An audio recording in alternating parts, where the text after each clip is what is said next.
ઇસરોના વર્ષ 2026ના પ્રથમ મિશન PSLV-C62 ના નિષ્ફળ જવાના આંચકાજનક સમાચારો સામે આવી રહ્યા છે.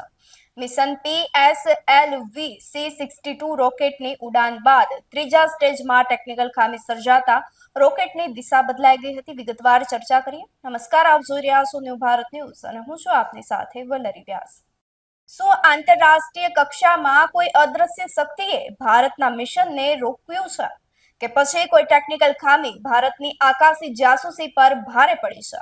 આજે સવારે 10:18 વાગ્યે જ્યારે શ્રી હરિકોટાથી ગર્જના સાથે નીકળેલું PSLV-C62 રોકેટ અધવચ્ચે રસ્તે ભટકી ગયું હતું અને વર્ષ 2026ના પ્રથમ મિશનમાં ઇસરોને એવો ઝટકો લાગ્યો છે કે જેની કોઈ કલ્પના પણ કરી ન હતી.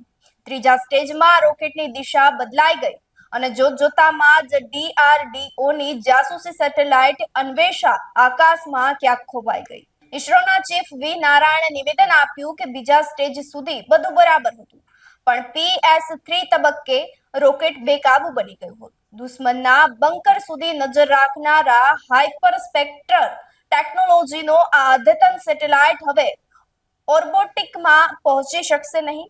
માત્ર અન્વેષા જ નહીં, પરંતુ આંતરરાષ્ટ્રીય કક્ષામાં રિફ્યુઅલિંગ કરનારા આયુસેટ સહિતના કુલ 15 જેટલી સેટેલાઇટનું ભાવિ હવે અંધકારમાં ગરકાવ થઈ ગયો છે. જે રોકેટ ચંદ્રયાન અને મંગળયાનને મંજિલ સુધી પહોંચાડ્યા હતા, તે PSLV આજે કેમ રસ્તો ભટકી ગયું, તે મોટો સવાલ ઉઠી રહ્યો છે. શું ખરેખર ટેકનિકલ ખામી હતી કે પછી આંકડાઓની કોઈ મોટી ગણતરી ખોટી પડી ગઈ? આપનું શું માનવું છે? અમને કમેન્ટ કરી ચોક્કસથી જણાવશો. નમસ્કાર.